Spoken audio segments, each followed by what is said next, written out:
Cooking show থেকে আজকে শুরু করতে চলেছি। এই যে আমি বাজার থেকে নিয়ে এসেছি পেঁপে দিয়ে আমি এই রুই মাছ দিয়ে আমি একদম পাতলা মাছের ঝোল করব। কি করে করব আপনারা দেখতে থাকুন।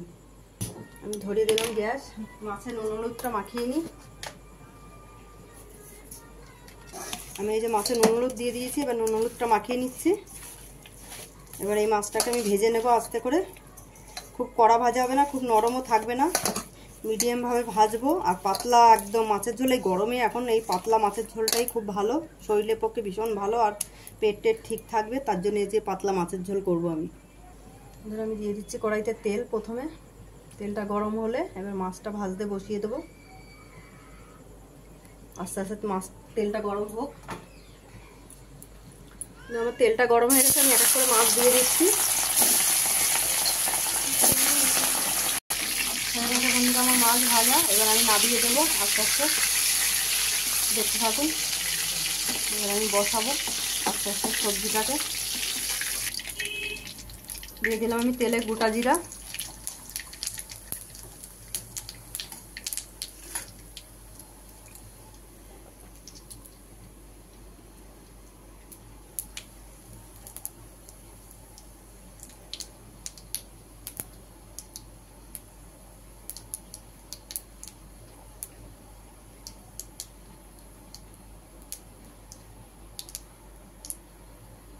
এবার আমি দিয়ে দিলাম সবজিটা, আলু পেঁপেটা।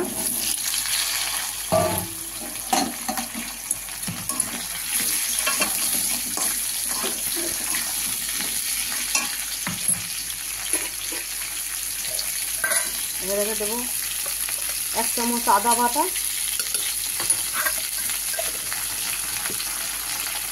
2 চামচ ধনে জিরে বাটা,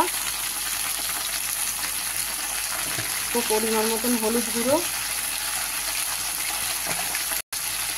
দিয়ে দেবো, পরিমাণ মতন নুন। একটা কাঁচা লঙ্কা দিয়ে ঝোল হবে, একদম কাঁচা লঙ্কা, আদা জিরা ধনে বাটা দিয়ে।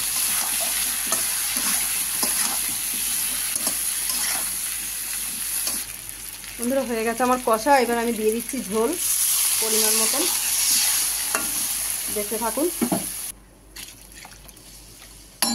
হয়ে গেছে আমার ঝোল দেওয়া। এবার আমি দিলাম ঢেকে, এবার ফুটুক। বন্ধুরা আমার ঝোলটা ফুটছে, এবার আমি দিয়ে দেবো কাঁচা লঙ্কাটা, কারণ এটা কাঁচা লঙ্কা দিয়ে ঝোল। এবার আমি দিয়ে দিচ্ছি এক এক করে মাছ।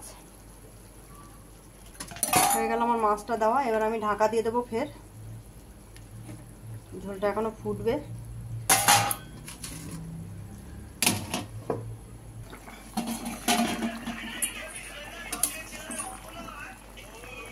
বন্ধুরা আমার তরকারি কমপ্লিট। এবার আমি নিভিয়ে দিচ্ছি গ্যাস, দিয়ে আমি নামিয়ে দিচ্ছি।